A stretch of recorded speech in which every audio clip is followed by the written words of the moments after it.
there's an opening statement and a closing statement, and then they've been given the opportunity to prepare answers to 2 questions before we go to questions from the floor.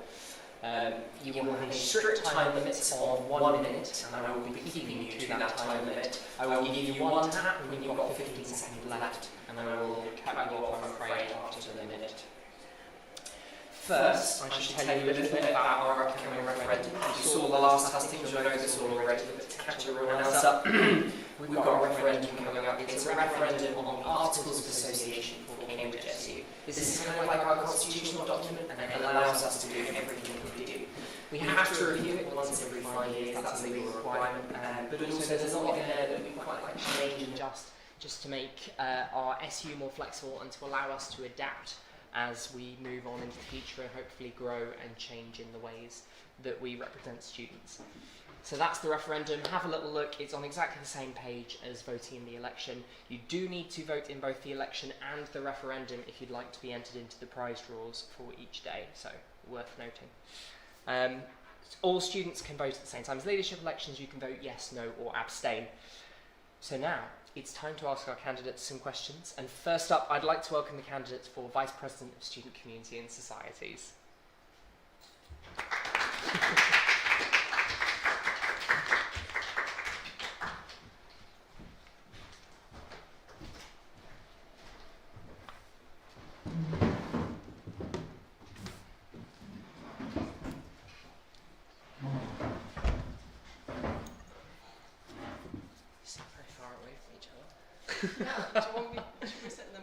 It might be nicer if you sit a bit closer, just so that you can hear me, I guess.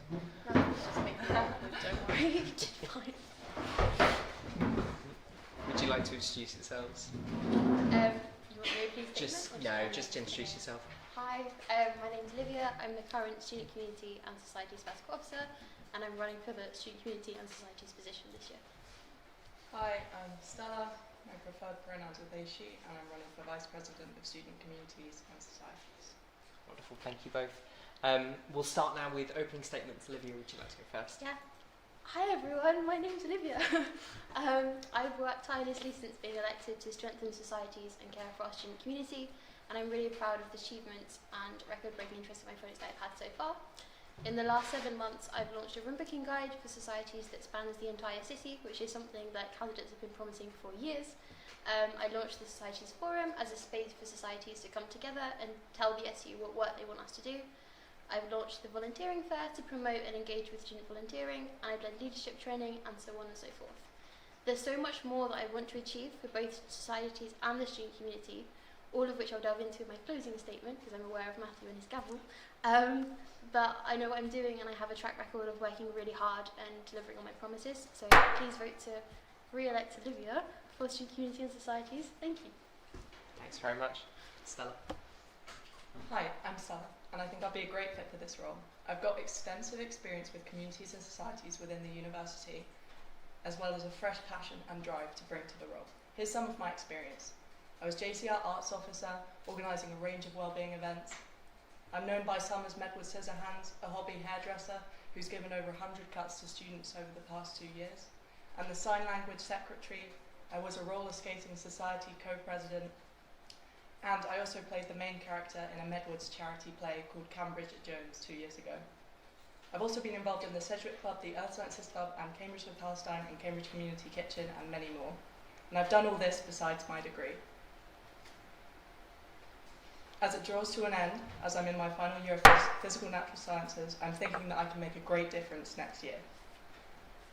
And if you want that too, vote Stella for representation, empowerment and equality. Vote Stella, where every voice matters. Thank you very much. Fabulous. We will move on now to our pre-prepared questions that the candidates have had a chance to write some answers to. We'll start with question number 1. What is your number 1 priority for improving support for societies? Stella, would you like to go first? Do we have a minute? A minute for this as well, okay. Yeah, and I'll give you a warning at 15 seconds. Okay, my number 1 priority is listening to and responding to societies and their needs directly. Here's how I do it in 4 steps. 1, a listening campaign, improved listening and campaigning at the beginning of each term to learn how to better represent societies. For example, at Freshers' Fair, talking to societies at their stalls. 2. Analysing and pursuing improvements in funding resources and the booking procedure, carrying on the work of the previous SU. 3. Society office hours. I'd set aside time once a week to talk to and listen to students and societies which want some questions answered or need some extra support. And 4. Gathering feedback, an anonymous, open feedback form where societies and students can feedback to the SU. This would develop the SU's responsivity and connection to all societies at the university. Thank you very much. Olivia? So my number one priority for improving support for societies is to reform the grant system. So funding is massively important for societies, and I'm the ex-president and treasurer of the Board Gaming Society, and SU grants were our only revenue, so I understand how crucial they are. However, as the current society sabbatical officer, I sit on the grants panel and I can see it's just not working. The criteria is confusing, it favours societies hosting one-off big events instead of helping people run lower profile events and lower profile societies with their regular upkeep, and it just basically needs to be thrown out and completely rehauled. I think it's really important to get student input on the grants process as well. As I mentioned before, I founded the Societies Forum, which was really successful, and it's a great way for students to engage with the SU. So I want to continue these forums alongside reforming the grants criteria to make sure that students are having a direct impact on what it looks like. Thanks so much. All right, moving to question 2 now. What does student community mean to you outside of societies, and how will you support that? Olivia, we'll start with you. Yeah, so student community for me is a sense of belonging and a sense of companionship. When I first started at Cambridge, I felt incredibly isolated, and it took me a really long time to find my community. So I really value how important community is. I think there needs to be a two-pronged approach to supporting student community, because I think the national campaigning is important to have, because the state of our country plays a really big role in our student community. But there also needs to be direct focus on helping our students in Cambridge find that sense of belonging. 2 of my biggest achievements this year relate to student community. So one of them was the National SU Letter for Garsden students, and the other one was the Winter Holidays Activities Project, which involved creating a WhatsApp community for students staying outside of term time and running several events and compiling weekly schedules. So if re-elected, I'll continue to campaign on national issues that affect students, such as campaigning for trans rights and international students, as well as also creating more projects that engage with students that need community, so international students, mature students, and so on and so forth. Brilliant. Thank you. And Stella? At a place as stressful and as busy as Cambridge, community to me is everything. When I think of outside of societies, I think of students themselves, my course mates, my friends, my college family. In all societies I've been a part of, I've learned from the communities and the people around me. For example, the pro-Palestinian community has taught me much about the world around me and about injustice and equality. The deaf community has taught me about disability, accessibility and inclusivity, and how still inaccessible higher education can be for some. And the Medward Scissorhands community, my haircutting customers, have taught me about what normal students really care about and what they want from their university experience, including cheaper haircuts. I take an active, direct approach to improving the support available to the student community through action, through in-person and online meetings, and through an improved user interface on the SU website. Every single person coming within the university should be able to and should feel confident in talking to their SU, and every voice should be heard. Thank you very much. All right, we move now to the floor for any questions that you may have. Do we have any questions on the floor? No? No worries if not. We have an emergency additional question. The question is, if you were elected, what one thing do you hope to achieve by the end of your year as a sabbatical officer? And Stella, this time we'll start with you. To be honest, I think the SU could do with a lot of work. And I think one of the things that we could start with, and I know the current SU is working on this, is an improved user interface for the SU website. I think this is a really big problem and it alienates a lot of current students. So one of my big things would be working with students to improve the Cambridge SU website to make it as accessible and helpful as possible. Thank you very much. Olivia? I desperately have been trying this year and would really like to achieve next year a renter's corner on the website. I think JCRs and MCRs need more support for rent negotiation training. I think students looking for private accommodation need more support and guidance. And I think we have so many students that for them it's the first time they've ever lived away from home and they just don't know what they're doing. So for me, a real big achievement and kind of a focus would be establishing a space again on the website for all students to be able to see and easily access information about how to live away from home and how to pay your rent and things like that. Thank you very much. Are there any final questions from the floor at all? Right, in that case, we'll move on to closing statements. Olivia, would you like to begin? Sure thing. Thanks guys for coming, and thank you for listening to the Hustings. I hope I answered your questions. There's so much more, as I said before, there's so much more that I want to achieve before I finish my time at Cambridge SU.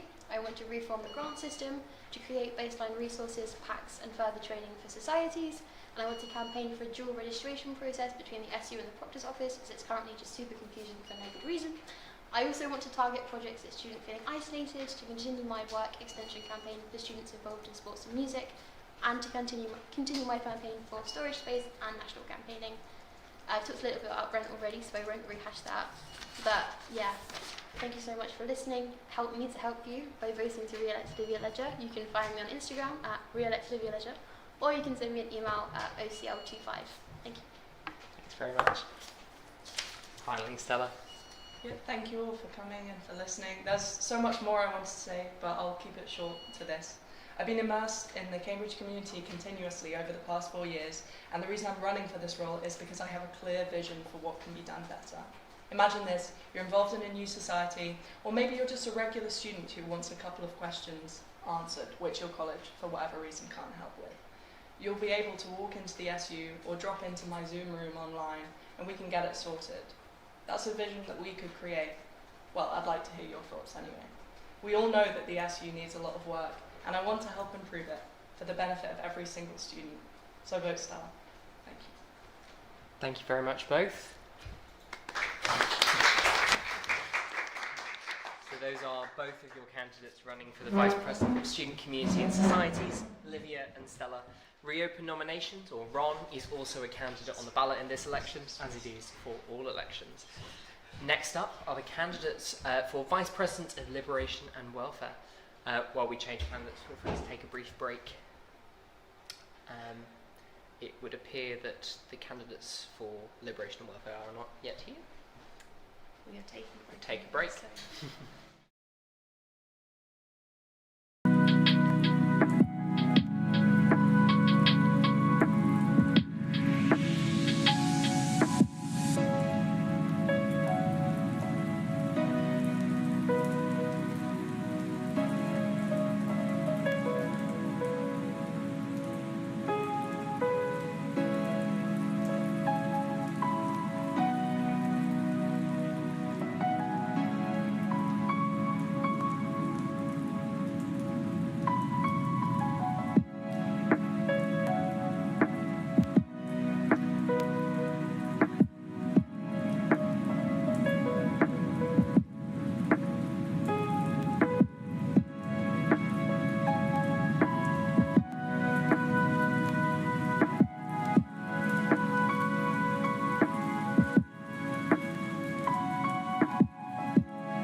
we are now going to do the hustings for the Vice President of Liberation and Welfare. Can we get the candidates to the Vice President of Liberation and Welfare? Yeah, anyway, although closer to me ideally, so it's not like a satellite delay. Would you like to introduce yourself? Hi, I'm Tallulah. Yeah, I'm running for the Vice President Liberation and Welfare role. Wonderful, thank you very much. There is another candidate who sadly is not here. Their name is Yu Qing. Yes, I will give you 1 minute for your opening statement and for each of your questions. I will give you a little tap on the gavel when you have 15 seconds left, and then I will cut you off after a minute because we have to be strict for everybody. Would you like to give us your opening statement? Sure, yeah. I don't even know if I have like a full minute prepared, but yeah, basically, I'm Tallulah, as I said. I'm running for the role mainly just because I feel like it feels like a natural progression of my time at Cambridge. I've spent so much of my time here dedicated to organising work, both in societies like Amnesty and Gender Agenda and outside, mainly through Cambridge for Palestine, but also with other groups across the city. Like my degree has allowed, so I do geography, and that's like really allowed me to gain like a theoretical understanding, but I find it hard basically sitting in lectures and like learning everything that's like super bad about the world and seeing it in front of you and not doing anything about it. So obviously, yeah, I've got that theoretical understanding, but then I also feel like I push that into my actual work. Anyway, yeah, that's basically it. Like, just feels like a natural progression and something that I feel like I know a lot about and want to carry on doing in a professional capacity. Brilliant, thank you very much. We will start now with the pre-prepared questions. So the first one is, what more would you like to see the university do for student well-being? Yeah, I wrote down that I feel like a big issue with the university is like that the community here feels manufactured. I think through, I don't know if it's like people relate to this, but through the college system and some societies, it feels like you're sort of forced to be in with these people that you don't necessarily actually have that much in common with. And my experience of community has really grown from my organising work. So I think that like that really improved my well-being, and I feel like supporting student activism, both like within the like student population, also like connecting that to wider like city initiatives like Cambridge Community Kitchen and stuff. That's really improved my well-being, and I'd like to support that for other students. Yeah. Brilliant, thank you very much. And the second question as well, what are your top priorities for liberation work, and how will you take an intersectional approach? Yeah, like my main concern at the moment, I think like top is like the fact that I know the city is just becoming really increasingly unsafe. Like I speak to so many of my friends, a lot of my like female friends, a lot of my Muslim friends, who just tell me like these horrible experiences they've had, and like I've also experienced that. So I think that is my main priority, and just like addressing that, because it's obviously like we live in this city, you want to be able to feel safe walking around in the daytime and at night. And I think that to take an intersectional approach, like obviously I embody some marginalised characteristics, but not all of them, and I feel like it's hard for one person to embody all of them, so I feel like a big priority of mine would be to make sure I'm hearing from students from all groups, especially those identities that I don't personally embody, so I can really like adequately address the needs of the student body. Thank you very much. All right, now that's the end of our pre-prepared questions. Are there any questions from the floor at all?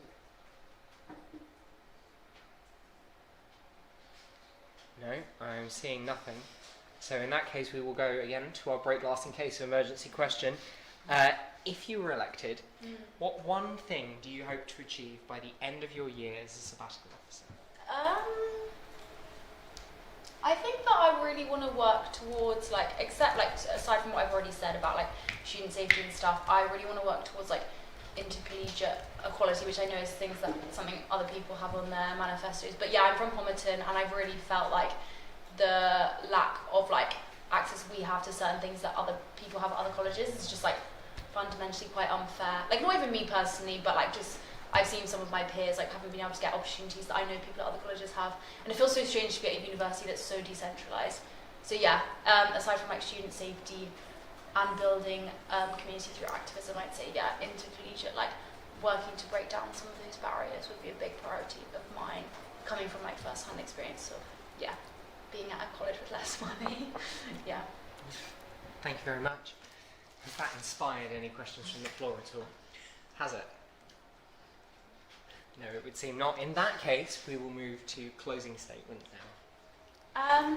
Yeah, I think that like my campaigning work, obviously not all of you know me personally, but I feel like speaks for itself. Like it's like I will give 100% to this role, and like I feel like I don't know, like I feel like it just makes sense for me, for this to be me. But yeah, the SU this year has definitely shown me how much change can be made, and like I've been so inspired by Melanie and all of you guys by like what you've got done.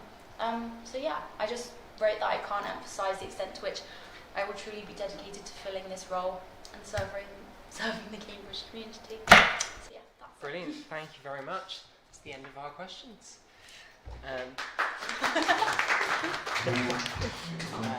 Thank you to Lula, and of course there's another candidate running for Vice President of Liberation and Welfare, and that is Yu Qing. Reopen nominations is also a candidate on the ballot in this election, as is in all elections. Next up we will do the candidates for Vice President of Education and Widening Participation, and we will have a short break before that.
Hello and welcome back.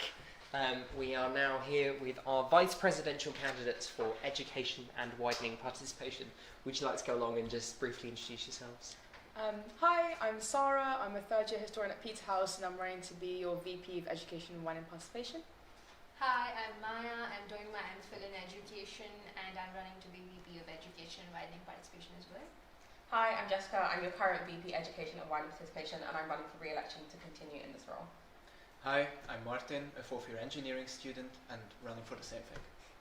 Hi, I'm Corinne, a third year HSPS student, also running for Education and Widening Participation as your Vice President. Brilliant. Thank you very much all. As a reminder, you will have 1 minute for all statements and answers, and I will give you a tap, which I've been told must be a lighter tap. Apologies for those of you at home. I will give you a tap when you have 15 seconds left. All right. Sarah, we'll start with your opening statement. So hi, once again, I'm Sarah. As I'm at Peterhouse, I'm actually the outgoing JCR president. So I am incredibly passionate about access, so because I've lived it. So just a bit of background about me. I grew up homeless for most of my childhood, sort of in and out of council houses. I'm from a low-income family, and when I was 16, I became disabled when I lost my hearing.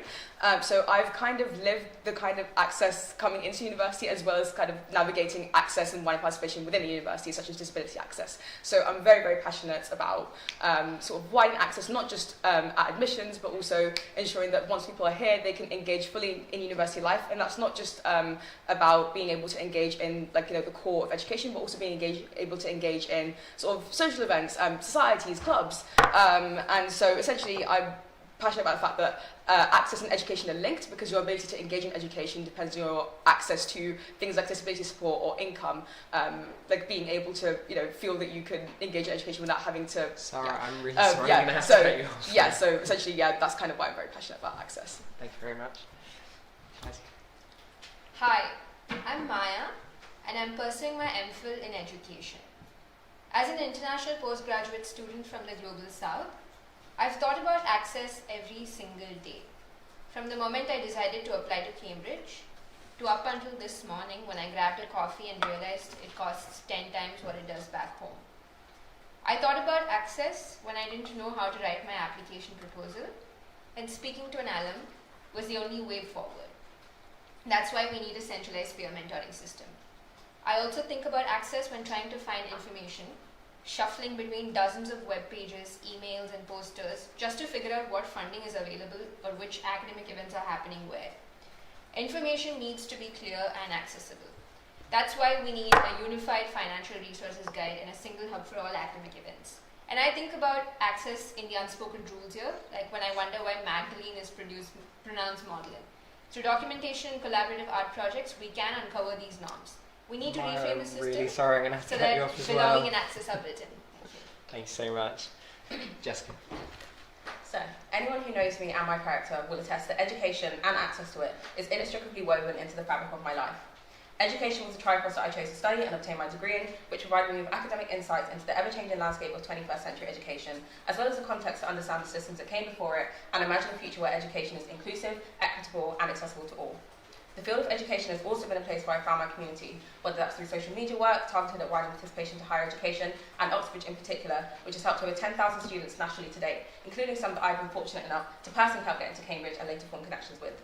I also have an evidence commitment and sustained involvement in access and outreach work, such as being a Christ representative for the entirety of my undergraduate degree, a volunteer on various mentoring and attainment-raising initiatives, including STEM Smart and Zero Gravity, and a tutor specifically for children facing the most educational disadvantage. I am running to be re-elected as your Vice President, Education and Widening Participation, as I've had the best experience serving you in this role, and I would love the opportunity to continue doing so. Thank you very much. Martin. So, I'm Martin, and in my opening statement, I'm talking about 3 changes for current students, and I will address widening participation a bit in a later question that we'll have. First, exam resets. One exam should not determine your degree outcome.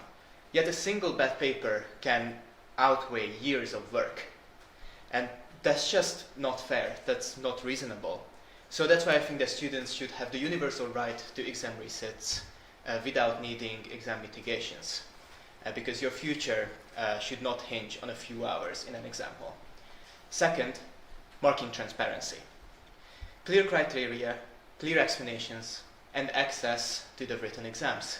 Because if we're assessed on it, then we deserve to see it. And third, work-life balance. Saturday lectures, weekend supervisions, this needs to be abolished, and I aim to work with departments and colleges to improve scheduling. Fair assessment, transparency, and balance. That's what I will fight for. Thank you very much. And Kareem, finally. Again, hello. For my opening statement, I'd just like to emphasize my passion for education and widening participation. Before having been admitted to Cambridge, I was part of a program called the Oxbridge Launchpad, and that was quite instrumental in allowing me to kind of cultivate the skills and the necessary kind of insight to be successful in my application. Fast forward a year later, I'm in Cambridge, and I decided to give back and actually join the program and help prospective applicants to maximize your chances of success. Through this experience of kind of working firsthand with students and kind of seeing the impact these kind of programs can do to help these students succeed, I knew that I would like to continue to do that kind of work through this role, which I think is a great platform to be able to do this. Therefore, I'm very passionate about education and widening participation because I want to help more students like myself from a state school background to be successful, to apply, but also once they arrive here to be able to really navigate the systems and navigate kind of supervisions and lectures and all the high Kareem, demands. I'm really sorry I'm going to have to cut you off as well. It's wonderful that we've all got so much to say. That's really nice to see. We'll move now on to our prepared questions. So the first question, this role sits on lots of committees. What experience do you have of making your voice heard in university spaces? And Maya, we'll start with you. For me, my scholarship in education is itself an act of making my voice heard. My work questions dominant political systems and asks how education can move us towards justice and peace. That commitment has led me to serve as co-chair of the Cambridge Peace Education Research Group, where I convene dialogue across differing perspectives. At my former university in India, I helped organize a student protest opposing new transport fees for scholarship students and was directly involved in negotiating with the administration, learning to translate student concerns into concrete action. Professionally, I designed a fellowship for out-of-school children in India, coordinating across classrooms, counselors, funders, and community partners. That work trained me to hold multiple perspectives, move between immediate practicalities and larger vision, and operate with steadiness in complex spaces. That is the approach I would bring to this role. Thank you very much. Jessica. So, as a current VP Education and Participation, I know very well just how many committees you have to juggle in this role, and I feel that during my time here, I've become extremely capable and effective at advocating for you. So if you just look to this morning with the General Board, I successfully helped with the vote to save the vet school, and this was achieved through meetings with heads of schools, heads of department, pro-vice chancellors, really putting myself into spaces where I need to make sure that student voice is being represented, and I did this as well through meeting with vet students, with vet representatives, and making sure that what they needed and the communication that they needed from the university was given to them, and I feel that this has been a very successful result. I've also had the experience of presenting many papers in the various committees I sit on, such as the Undergraduate Bursary Scheme Committee, where I've been presenting a paper on transparency of financial support in colleges, which coincides with the work that I've been doing this year on producing my comprehensive undergraduate financial support process guide, which is a step-by-step guide to accessible information, as well as presenting papers in things like Academic Standards and Enhancement Committee, again, which feature many heads of schools, heads of departments, places that can be scary, but places where I have advocated for you. Thank you very much. Martin. Yeah, for me, having your voice heard at a university level starts with preparation and substance.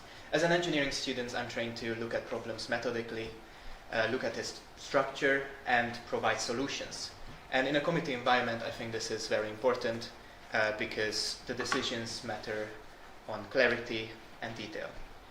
Through outreach work and mock interviews that I conducted, I also had to represent ideas clearly. I had to be realistic and provide constructive feedback. And in committee settings, influence comes from consistency and credibility. And I want to ensure that student concerns are not only raised, but they are also translated into clear and workable proposals. Thank you very much. And finally, Oh, no, sorry, not finally. Corinne. Okay. Throughout my time at Cambridge, I have been a part of numerous committees. One such committee is the Oxford Africa's Committee, which is a society I created. It's a journalism society designed to champion African voices, and it's been very kind of a core aspect of my time here to try and really give back to the community and to just create that platform where people can just share their stories. Another committee I've been part of is the Climate Society as Content and Communications Officer. This was a really fun role because I did a lot of work to design graphics to kind of help promote specific events and develop a lot of skills like kind of collaboration and time management to be able to kind of be successful in that role. Another committee I've been part of is the ACS. I was Women's Sports Officer. I had to organise a varsity event. And many, many more committees. So the point of kind of listing that all out is just to emphasize that I have a lot of experience working with other people to try and achieve specific strategic and targeted goals. So within the role as Education and Widening Participation Vice President, I have the experience to be able to execute, deliver, and create programs that are effective. I'm really sorry, Corinne, I'm going to have to cut you off there as well. Finally, Sarah. Yeah. I love the committee. So I've been JSL president at Peterhouse. I've had various roles across the university. So I've been like history faculty rep, and I'm now school rep this year for the School of Humanities and Social Sciences.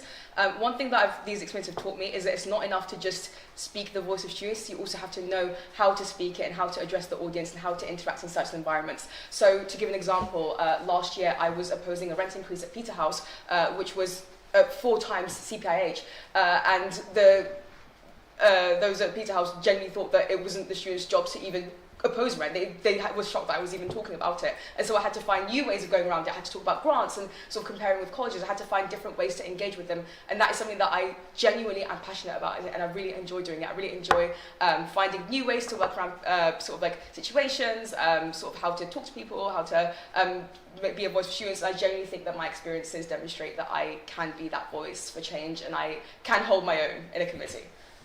Thank you very much. Brilliant, that's the end of our first question. On to question 2 now. What do you think the biggest challenges are for the university when it comes to widening participation and access, and how will you tackle these? Jessica, we'll start with you.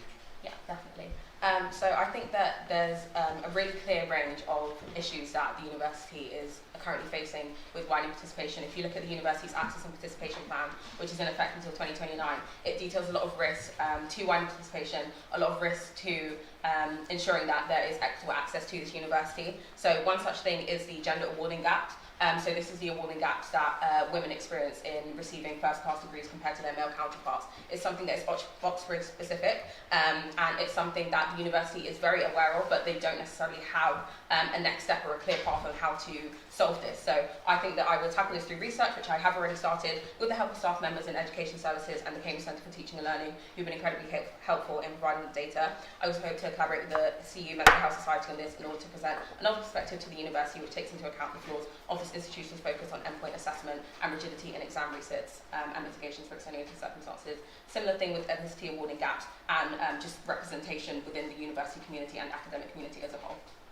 Thank you very much. Martin. I think one of the biggest challenges when it comes to widening participation is perception. Many very highly capable students never apply to Cambridge because they think it's not for them. And we need to communicate it clearly that this is not true. And Cambridge is looking for academic potential and not a certain background or a checklist of elite achievements. I've seen it firsthand throughout my outreach work that this message can be very powerful, especially when it is delivered directly. Another challenge is transparency within the application process. Choosing a college is a major part of your application, and it impacts your later university life.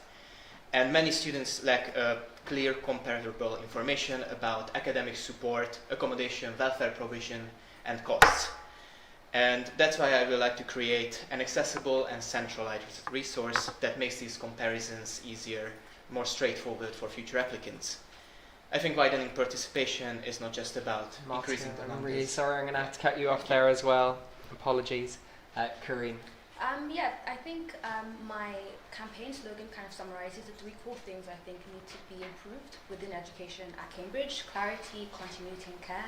I think in terms of clarity, we need to make education easier to navigate when people are in Cambridge. I think when people first get admitted, there's so many kind of components to learning at Cambridge: supervisions, lectures, and there's so many kind of academic skills that I think are assumed that students have and it's not necessarily cultivated within the degree. So having things like skills workshops, revision sessions, and those kind of things just really help perhaps bridge gaps that may be existent when people first come in.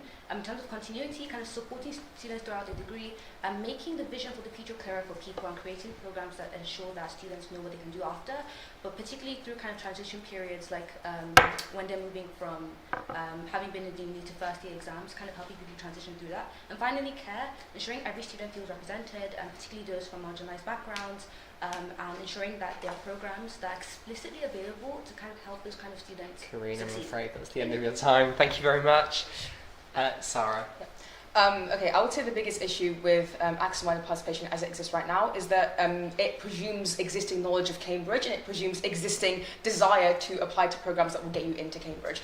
So for example, as a student who wasn't even planning on going to sixth form until I was pushed to do so by a teacher who saw a bit of potential in me, I was not out here looking for these opportunities. I think they very much favour people who have knowledge of the institution and want to be there. I think we need to be doing a lot more outreach with students as a whole, sort of trying to reach out to talented students who might not be considering Cambridge. And this is why, whilst the SU travel scheme is amazing, I think we could do a lot more as an SU to reach out to students where they are, going to them rather than expecting them to come to us. There's also something about students coming here and then feeling sort of left out here and sort of feeling like they are not welcome here. So for example, with SSDs, as a disabled students, having to constantly I have to advocate for myself is not a very great experience.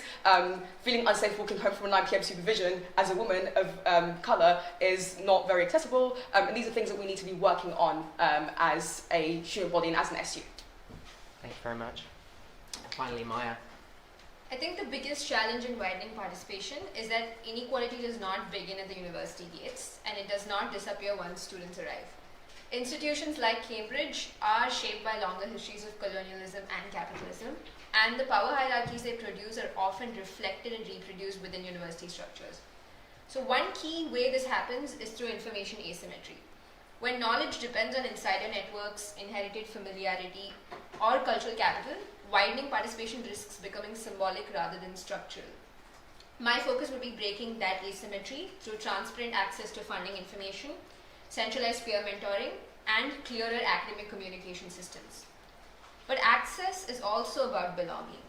Even something as simple as knowing that Magdalene is pronounced Magdalene reflects who historically shapes institutional norms. That's why I want to work towards uncovering the hidden curriculum. Through collective art and documentation, we can analyze these cultures, question them, and expand who feels authorized to belong and participate. Thank you very much. We will now go to the floor. If the floor has any questions for our candidates for education and widening participation. Okay. I know you are either all of your undergrads or any of you postgrads, your postgrads. How would you engage postgrads to go towards Cambridge? Because I know that the financial barrier for postgraduate research is very high. There's a certain thing of PhD, you're allowed to get grants. Masters, that's how you get your way to a PhD. You need to show the money first. Yeah. How would you make sure that master's research is kind of available to everyone, or that want it?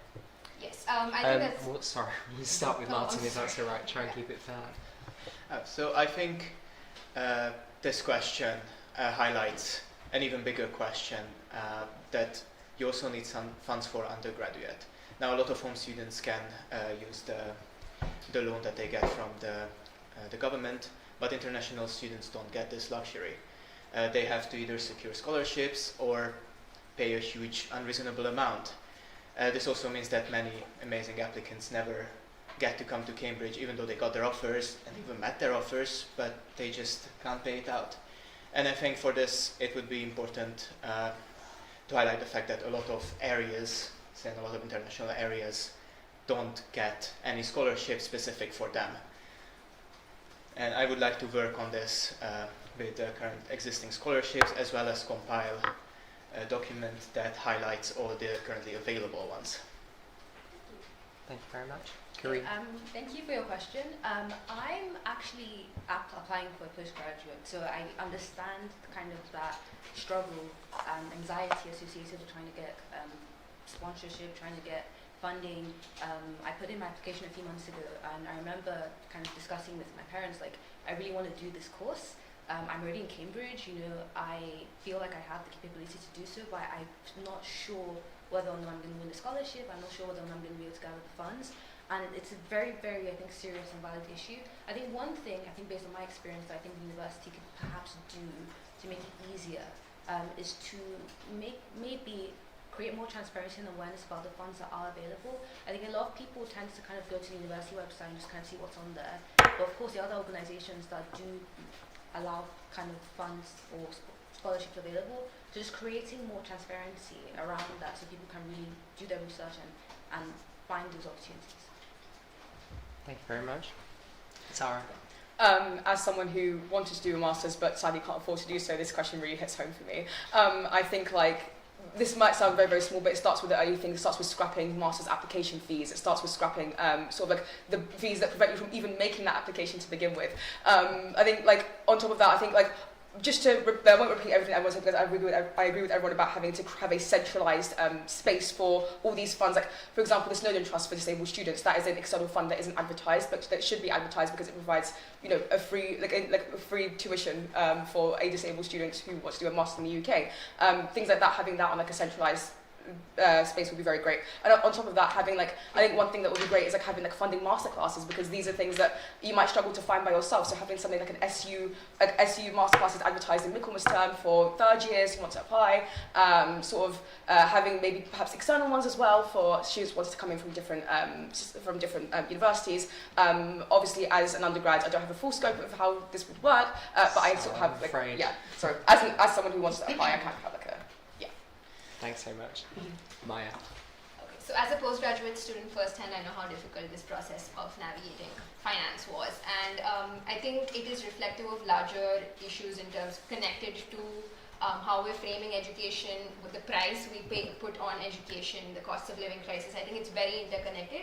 But that being said, I think we have two parts to the solution. One is, of course, centralizing information on what kind of financial resources are available, scholarships, having a one-stop place so that people actually know what is there and understand how to approach and get it. But I also think it's related to things like, of course, scrapping the application fee, and also definitely using existing networks to actually pressure capping the fee for masters. It's not just about having financial resources, but to question why we need to use, why it needs to be a struggle in the first place, and why it's so classist to come here to Cambridge, and why only a certain class of people can make it. So I think it goes back to questioning that and using policy and activism. That's your time, I'm afraid. Thank you very much. Jessica.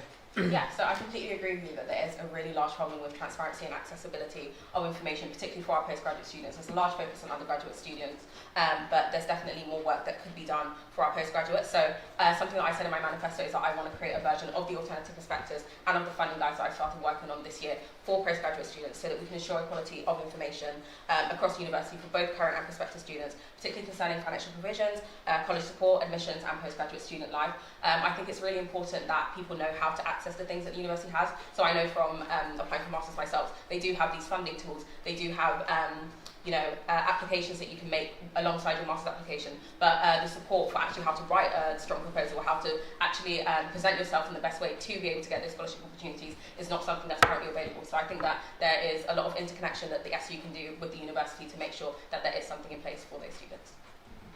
Thank you very much. Are there any other questions? Does it, can I direct it at one person? For all of the candidates together, if that's okay. Don't worry. No? No, I just feel like it wouldn't be relevant then. Fair enough. We don't need to You can always ask them afterwards, I'm sure. We'll try and keep it fair for everybody. Is there anything else? No? Wonderful. In that case, we will move to closing statements, and Kareem, we'll start with you. Okay. So I'm extremely passionate about education and wider participation, again because I have experienced firsthand the impact of that kind of initiative and action. Having engaged with the program free of charge for state school students to try and hone their skills and ensure that they have the knowledge and expertise to succeed in applications. Having come to Cambridge, it's been a roller coaster ride for me, having to navigate the academic system, but also juggle that with kind of connections, friendships. I think at the end of the day, education is also it also involves interconnection and interacting with people from different backgrounds. I mean, that's literally what Cambridge is. We all come together, we're all kind of intellectually, able and advanced, and we come together to try and learn and grow. So making sure that the space available for people is accessible, is transparent, it's clear, and that people have the resources that are able to succeed. And ultimately, just also making sure that if people do feel like they're falling behind or they're not doing as well as they could, the resources are there and available, and people can readily see and access it without having to jump through multiple hoops and hurdles or to look through websites. I'm afraid that's your time.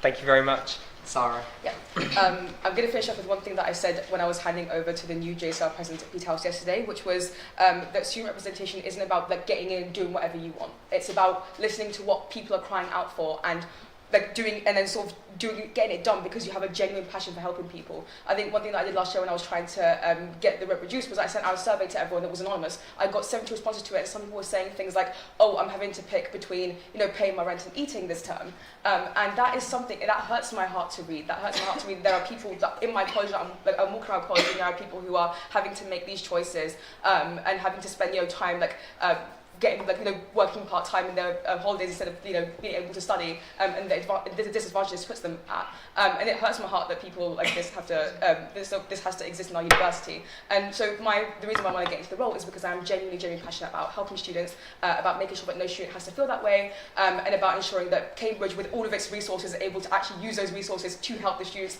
that it recruits. Thank you very much. Maya. Access has been the thread running through my time here, in applying, in funding, in finding community, and in navigating this institution. As a postgraduate student in a short and intense program, I'm still learning the outlines of this system. But its challenges are not new. They are challenges I have been thinking about, researching, and working to undo for a long time, and I want to continue that work here. I don't just care about access. I'm academically trained in education to build it, and I bring professional experience delivering evidence-based interventions in the real world. That's why I'm committed to building comprehensive peer mentoring, financial resource guides, and accessible academic information. Education should not depend on who you know or where you come from or what you have. Access should be built into the system. That's why I'm ready to break barriers and build bridges. Vote Maya for VP Education Widening Participation. Thank you very much. Jessica. I would genuinely love nothing more than to continue in this role and continue serving you as your VP Education and Widening Participation. As someone with the lived experience of being a widening participation student, someone who has the experience of being a first-generation university student and breaking glass ceiling to simply get to Cambridge, someone who has the experience of being state school educated from a working-class background, from an underrepresented ethnic background at Cambridge, and a bursary recipient, among other characteristics, the fact that I am sitting here in this role today is a testament to the impact that widening participation can have, and it is what gives me the genuine desire to leave Cambridge a better place than I found it, by continuing to build on the legacy that I have started this year through my financial support guides, my research into ethnicity and gender awarding gaps, and my work to make the SU's alternative perspectives a high-quality resource for prospective students, to name just a few things. But most of all, I think what has really transmitted the importance of this role for me was getting to be part of the team successfully delivering this year's shadowing scheme, the very same scheme that I benefited from as a prospective student, which gave me my first introduction to Cambridge and made me realise this is where I needed to be. So a vote to re-elect me is a vote for someone who truly understands this role inside and out, not just from my experience working here, but from my life experiences too. Thank you very much. Finally, Martin. So everything I have spoken here comes down to the standards and fairness of the university. In education, that means assessment that actually reflects ability, marking that is transparent, and structures that allow students to perform at their best. In widening participation, this means making sure that talented students actually see Cambridge as a place they belong to. And opportunity should not depend on background or the confidence in navigating the system.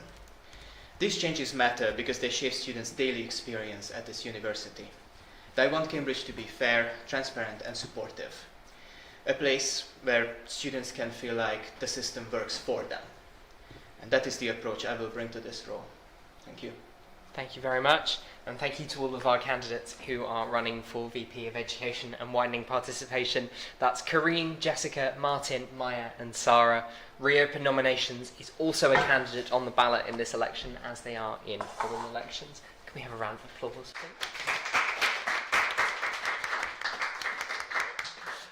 Next up are the candidates who were unable to attend on Friday for the position of University Councillor.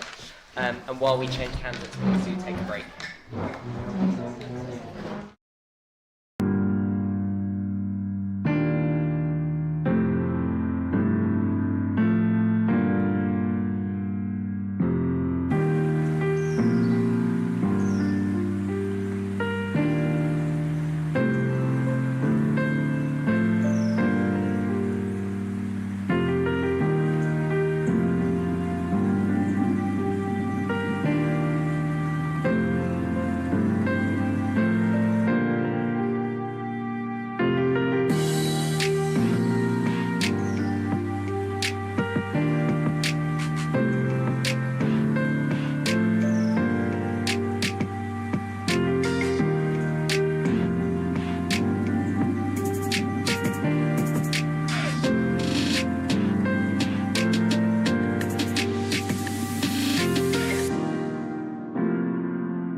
Right then, welcome back. A small change from the pre-advertised agenda. I know you're all on the edge of your seats. We're going to do now the candidate for postgraduate president who was not able to make it on Friday, whenever we did that. Would you like to introduce yourself? My opening statement? Just who you are. Oh, hi, I'm Olivia Riddle. I'm doing my master's in linguistics. Brilliant, thank you so much. Yes, sorry, no, would you like to do your opening statement? Yeah, sure, go ahead. Hi everyone, I'm Olivia Chinese-Riddle and I'm running for postgraduate president. I'm a first generation state educated university student with a BA in linguistics from York, and I'm now doing my master's still in linguistics. I know firsthand how isolating, expensive and overwhelming postgraduate study can be. This experience is my motivation. As postgrad linguistics representative, I've listened to other postgrads and learned what they need isn't another networking cheese and wine event. It's real, genuine community, connection, accessible information, and someone who will fight for them. My campaign stands for 3 things: opportunity, connection, resources. I want to abolish the master's application fee, overhaul our online information system, build a real community, and make Cambridge less intimidating for every postgraduate student, home and international. I will listen, I will act, and I'll be an approachable face, not another bureaucratic barrier. I urge you to vote OCR. Thank you very much. We'll move now to the pre-prepared questions, easy for me to say. How are you going to engage more postgraduate students with the SU? Unity is the heart of genuine engagement. If postgraduates feel disjointed from one another and the student union, they won't feel like a member of a true community. And so an SU president claiming to represent their interests feels disingenuous. My focus isn't just on what the SU delivers, but how it brings people together first. Community is the key of being heard. I want to create a peer mentoring system modelled on the second and third year contact/mentor system of my undergrad, creating organic networks where postgraduates can actually know, support and learn from each other. I'll strengthen the MCR president collaboration through regular forums, champion cross-college access to social spaces, and organise real social events that foster genuine connection, rather than just ticking boxes and sharing LinkedIn profiles. When postgraduates feel united as a community, engagement with the SU follows naturally. The SU should feel like an extension of that community, not a separate institution speaking at it. Thank you very much. And for the second question, this role alongside the undergraduate president has responsibility for ethical and environmental issues at the university. What plans do you have to hold the university to account when they so frequently delay or avoid these topics? This is something I take very seriously. The university has a pattern of delaying or sidestepping accountability on ethical and environmental issues, and that cannot continue unchallenged. But holding the university to account isn't just about the president speaking up in committees. It's about having a united force behind you. That's why my wider pledges feed directly into this. By building a stronger, more united community and creating a centralised information hub, we make it easy for students to find out about these issues and understand what is really at stake. Then we can organise, then we can apply real collective pressure, then we make it difficult for the university to ignore. And we shouldn't forget that postgraduate students are researchers and academics, many of them working on the very ethical and environmental issues the university claims to care about. Their expertise should be centred in these conversations, not sidelined. I'd also work alongside the undergraduate president to present a united student front, push for clearer timelines, public commitments, and continuously hold the university accountable. The president's voice is stronger when it carries an entire informed, connected, and expert community behind it. Thank you very much. Unfortunately for this role, we can't do questions from the floor because this isn't the original Hustings, I'm afraid. Sorry about that. Would you like to do your closing statement? Cambridge is an extraordinary place, but it can be isolating, intimidating, and expensive, especially for postgraduate students who often feel like an afterthought. I'm running because I've been that student who didn't know where to look, who felt the financial pressure, who needed a community and had to build it themselves. I don't want the next set of postgraduates to feel that way. I'm promising to abolish the master's application fee, create a centralised information hub, build genuine community through mentoring and real social events, and expand access for underrepresented and working class students. Championing financial aid and resources to help in these very difficult times. I'll be an approachable, friendly face, someone you can actually talk to. This role isn't about prestige, it's about service. If you want a president who will truly fight for every postgraduate student, I ask you to vote opportunity, connection, resources. Vote OCR. Thank you very much. And thank you to all of the candidates. And thank you to all of the candidates running for postgraduate president. That's Jeeves, Roman, Sonia, and Olivia. Reopen nominations. He's also a candidate on the ballot in this elections. We will move now to the candidates for University Councillor, and we will take a short break while we do so.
this evening.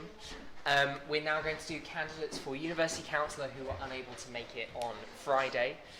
Would you like to introduce yourself briefly? Yeah, so hi everyone, I'm Masoma Kamalu. I study land economy and I'm a second year student at Robinson. Thank you very much. Would you like to give us your opening statement? Of course. So, good evening everyone. I'm Masoma, second year land economy student at Robinson College. I'm originally from West Yorkshire and I'm of Nigerian heritage. And I'm standing to be your university councillor because I believe that students ought to be heard before decisions that impact them in any form are made.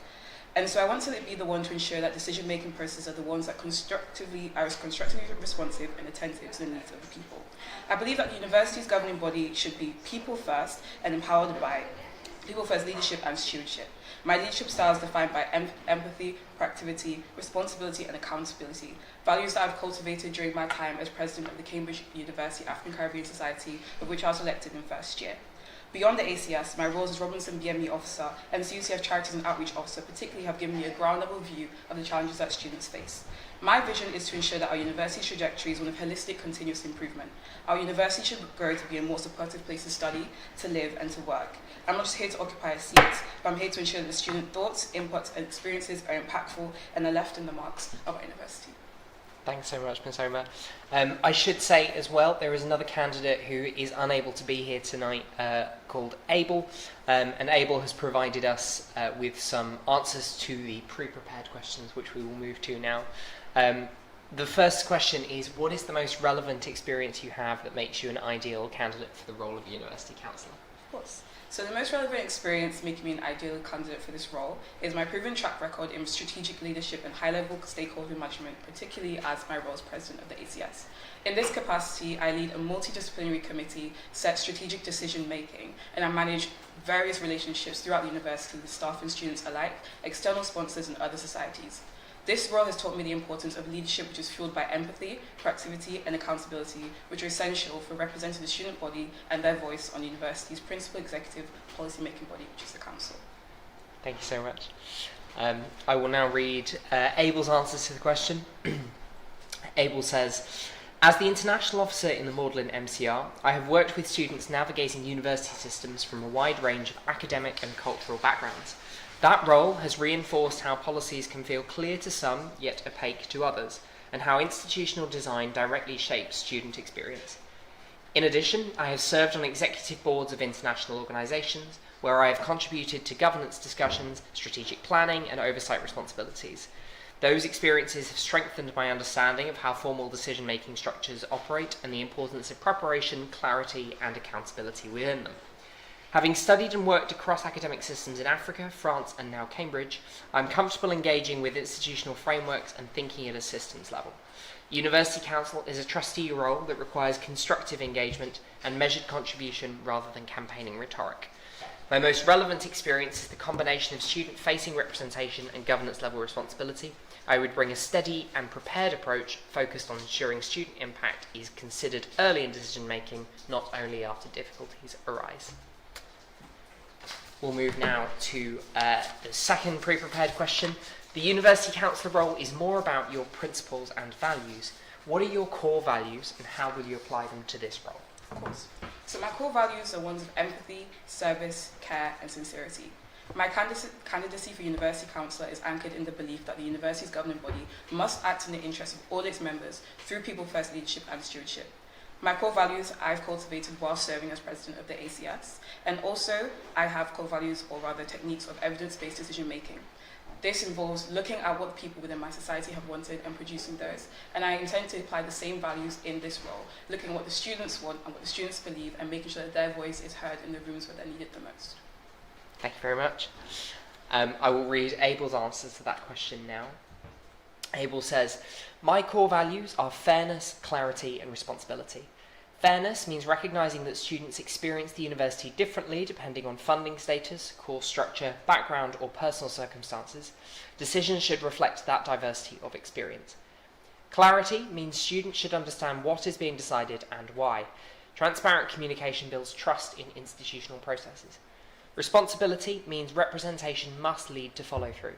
If commitments are made or concerns are raised, there should be a review and accountability built into governance processes.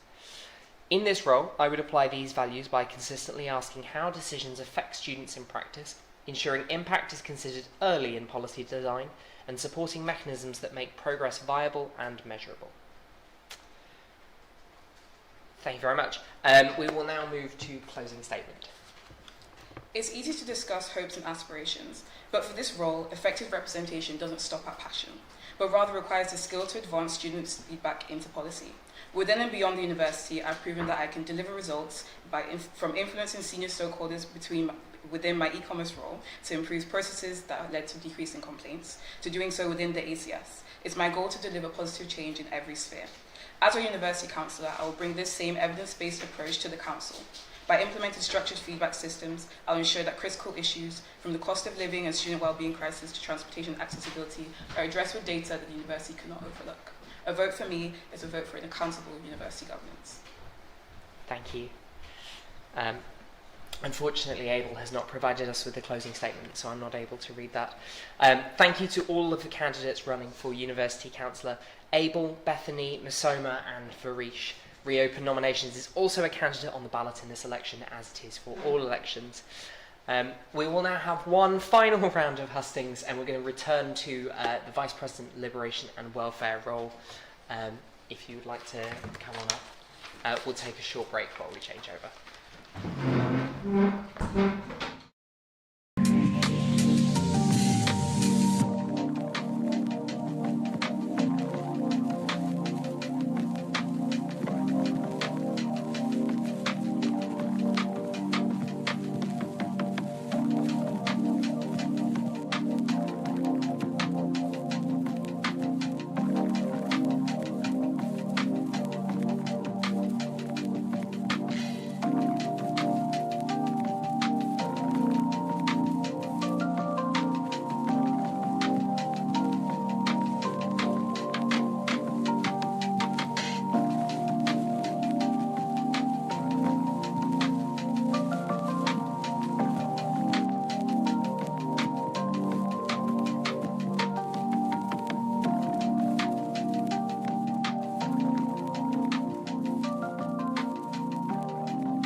Final candidate of the evening. We're returning to the Vice President of Liberation and Welfare. Would you like to introduce yourself and then give us your opening statement? Okay. Hi everyone. My name is Yu Kim, and I'm now doing the first year PhD in linguistics. I'm from Girton. Thank you very much. And now I'm standing for the Vice President Liberation and Welfare. I'm running because I can care deeply about how students feel here. When I came here, it seems that everybody cares what my academic performance, what I do in my study work and my PhD project, but nobody seems to care what I feel when I just came to Cambridge. And so that makes me to pay more attention to what students feel in here. And another thing is that the others organs, I think maybe when I came here, I will feel very proud to be here. But actually, I just feel overwhelming, isolating, and intense. And during that time, I just went through a period of poor mental health.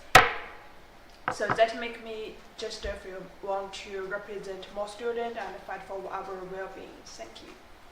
Thanks very much. We'll move now to the pre-prepared questions. So the first question is, what more would you like to see the university do for student well-being? I would like to see the university take student well-being more seriously, not just in moment of crisis, but every day. So, I think the welfare being service should be some not just reactive but preventative, because when I just suffer from mental health problem, I seems to feel ashamed to tell my friends about this, or it seems also make me feel ashamed or feared to tell the clinicians or other counseling service in our university about my situations.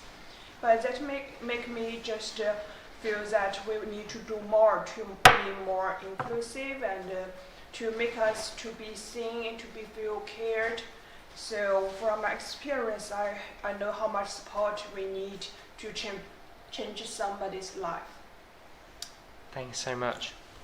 The second question is, what are your top priorities for liberation work, and how will you take an intersectional approach?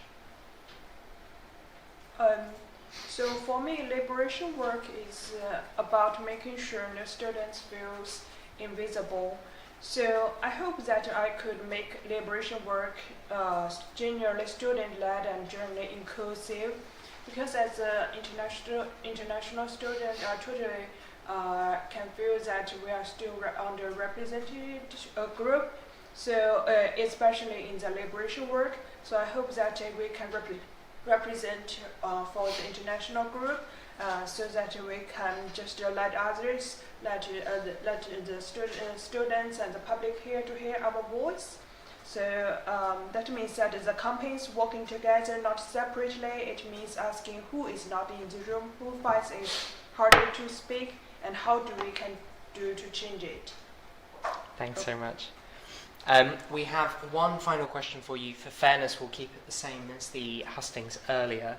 And that was an additional question that Tallulah was given. If you were elected, what one thing do you hope to achieve by the end of your year as a sabbatical officer?